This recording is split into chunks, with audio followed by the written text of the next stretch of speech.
नमस्कार मित्रांनो, गणपती बाप्पा मोरया. तर चालता बोलताच्या आजच्या एपिसोडमध्ये आपण दोन कन्सेप्ट्स म्हणजे ची माहिती घेणार आहे. जसं आता तुम्ही कधी पण कुठली पण बाईक बघायला गेला किंवा कार बघायला गेला तर त्याच्यामध्ये तुम्हाला स्पेसिफिकेशनमध्ये असं काहीतरी दिसतंय की max torque XNM, max power YHP किंवा YPS किंवा YBHP. तर हे नेमकं असतं एक काय, तर ते आज आपण बघूया. त्याच्या आधी ट्रॅफिकचा सामना करूया. उसके पहिले ट्रॅफिक को मोदी का भाई मावशी आडवं घाला.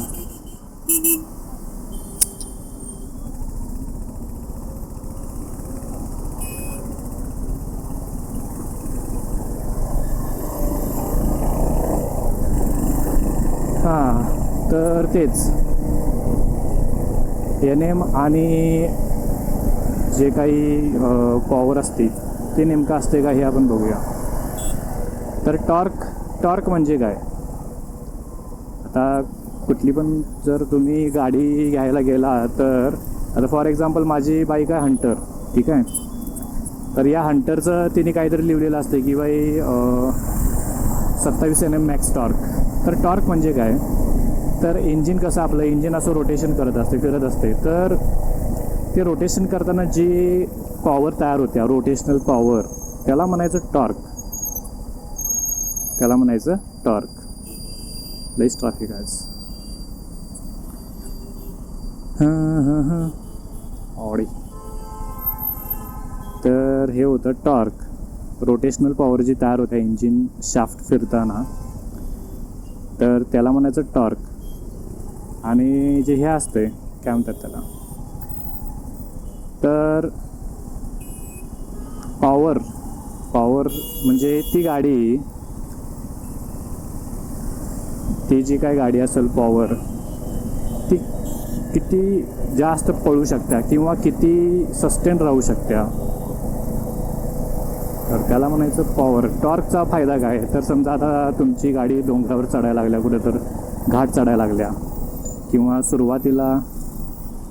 सुरुवातीला जे हे होते काय म्हणतात त्याला, सगळे आडवं झाल्यालाच.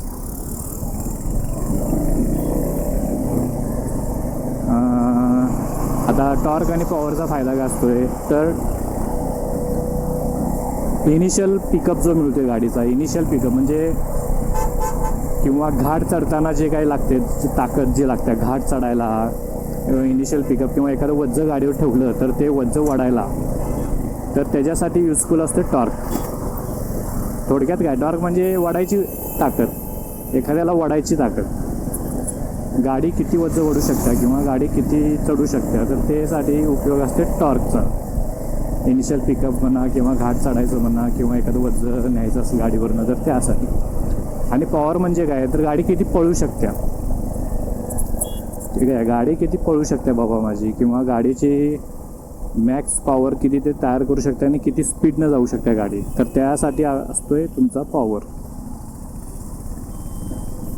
तर तुम्ही ज्यावेळी पण आता गाडी घ्यायला जाताय त्यावेळी तुम्हाला ते आकडा तर दिसत असते. जसं आता माझे हंटर आहे तर ह्याची पॉवर 20 HP आहे, ठीक आहे. समजा दुसरी कुठली जर असेल हिमालयन, तर त्याची अराऊंड 39, 40 किंवा 42 असं काहीतरी असेल. ते जर KTM ॲडव्हेंचर बघितली तर तिची काहीतरी 43, 47 वगैरे काहीतरी असेल. तर ह्या दोन गोष्टी आहेत, ह्या आपण विज्ञानमध्ये पण शिकलो असेल, बल. तर टॉर्क जे आहे ते मोजतात न्यूटन मीटरमध्ये, पॉवर जे आहेत ते वेगवेगळे युनिट्स आहेत, त्याचे प्रमाण, त्याची जे मोजण्याची प्रमाण आहेत ती वेगवेगळे आहेत. जरा टर्न मारूया.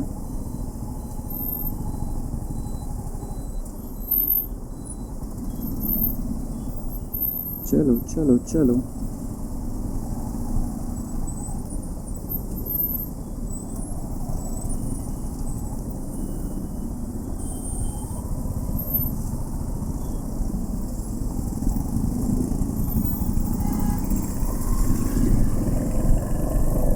तर तेच तर युनिट वेगवेगळे आहेत प्रत्येकाची. तर टॉर्कचं जे युनिट आहे ते न्यूटन मीटर, पॉवरचं जे आहे ते वेगवेगळे युनिट्स आहेत, जसं वॅटमध्ये मोजतात, किलो वॅटमध्ये मोजतात, एच पीमध्ये, बी एच पीमध्ये.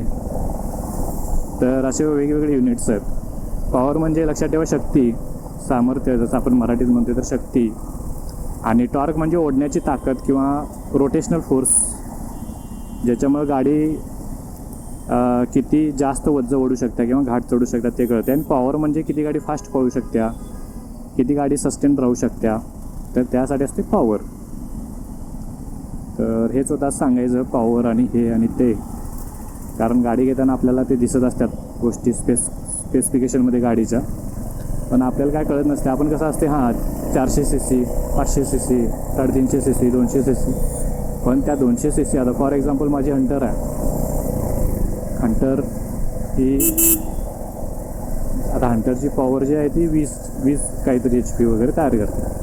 ते समजा आता MT-15 आहे, यामाची MT-15, ज्याच्यामध्ये 155 cc इंजिन आहे.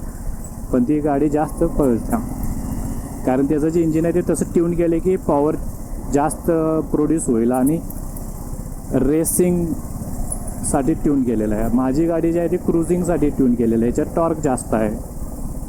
तर असं प्रत्येकाचे हेतू पण वेगळे असतात बाईकनुसार, इंजिननुसार. त्यामुळे नुसतं किती CC आहे बघू नका, तर तुमचा उद्देश, तुम्हाला गाडी कशासाठी पाहिजे ते बघा आणि मग गाडी घ्यायची का नाही, कुठली घ्यायची ते ठरवा.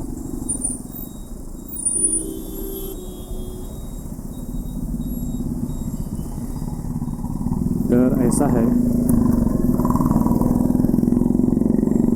तर आता आपण इथंच थांबूया. पुन्हा भेटूया एका वेगळ्या कन्सेप्ट्स किंवा वेगळ्या गोष्टी घेऊन. जर तुम्हाला कुठली कन्सेप्ट IT रिलेटेड किंवा इंजिन रिलेटेड माहिती करून घ्यायची असेल तर कमेंट करा. चला, जय हिंद, जय महाराष्ट्र.